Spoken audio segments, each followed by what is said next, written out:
New details tonight on a fight between students and adults yesterday at Friendly High School. Good evening. This is CTV News. I'm Sonia Shrivastava. And I'm Patricia Vallone. Thank you for joining us this evening.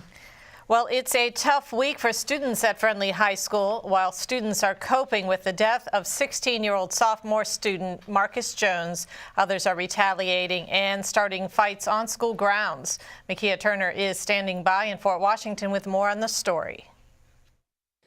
As you can imagine, it's still a very emotional experience for students here at Friendly High School, especially for those who personally knew 16-year-old Marcus Jones and considered him not only a classmate, but a friend. Now, officials tell us today that high tensions may be the reason for several brawls that broke out early yesterday morning. They tell us that police made 5 arrests, 3 of which were juveniles, 2 adults. Now, we're also told that one of those adults did not belong to this school. Now, late this weekend, police were called to the 7700 block of Webster Lane here in Fort Washington around midnight on Sunday. When they arrived, they found 16-year-old Marcus Jones suffering from what appeared to be a gunshot wound.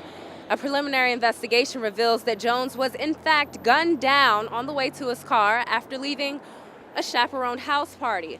Jones was taken to a hospital where he later died. Tonight, the Prince George's Police Department will hold a community meeting where they hope to find more answers. What will happen is that homicide investigators from our Criminal Investigations Division, along with the commanders from District 4, will be at the forum where the public can engage them and ask them questions pertaining to the murder of this young man. Do these community meetings really help solve the case?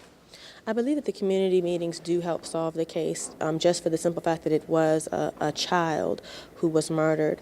And any murder is a tragic situation, but I do believe that it's heightened a little bit more when there's an innocent person involved, an innocent child involved. Now, you may notice a couple cop cars behind me, and this is actually the case along the entire premises. Officials tell us that the school can expect to see increased patrol throughout the remainder of the week. In Fort Washington, I'm Makia Turner, CTV News. And Prince George's Police will host tonight's community meeting. It will start at 7 p.m. at Friendly High School. It's located at 10,000 Allentown Road in Fort Washington.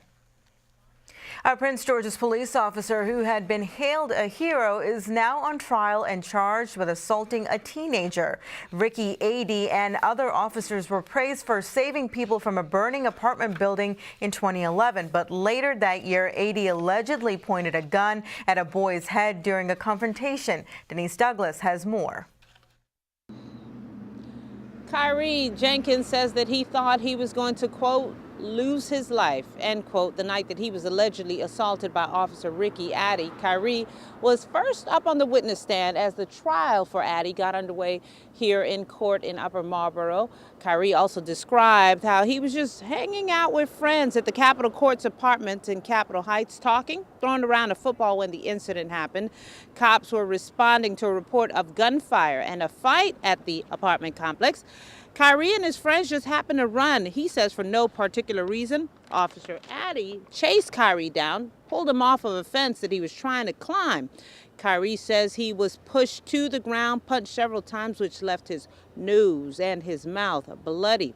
Adey is also charged with allegedly pointing a gun at Kyrie and asking him if he had ever had a hammer to his head. Again, Kyrie says he thought he was dead that night. Adey is charged with assault and misconduct in office. This trial continues tomorrow. I'm Denise Douglas in Upper Marlboro, CTV News. Now, Kyrie Jenkins and his family have filed a $5 million lawsuit against Officer Adey. Well, bring on the long johns. The weather outside is frightful, and it's not getting better anytime soon. Daytime temperatures are only expected to be in the 20s the next couple days. Health officials say it's important to dress in layers and always cover your head and your hands. We really need to check on our elderly, friends and family. Sometimes they aren't as aware, they're bundling up.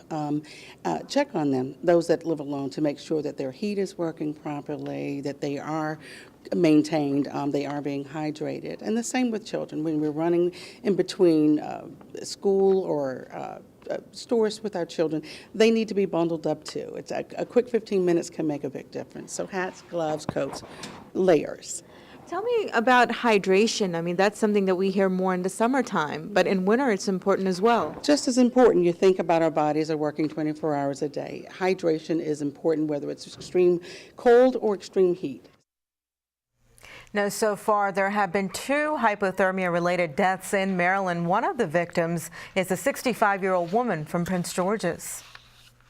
Well, it's official. The state can lawfully move forward with an expansion of casino gambling.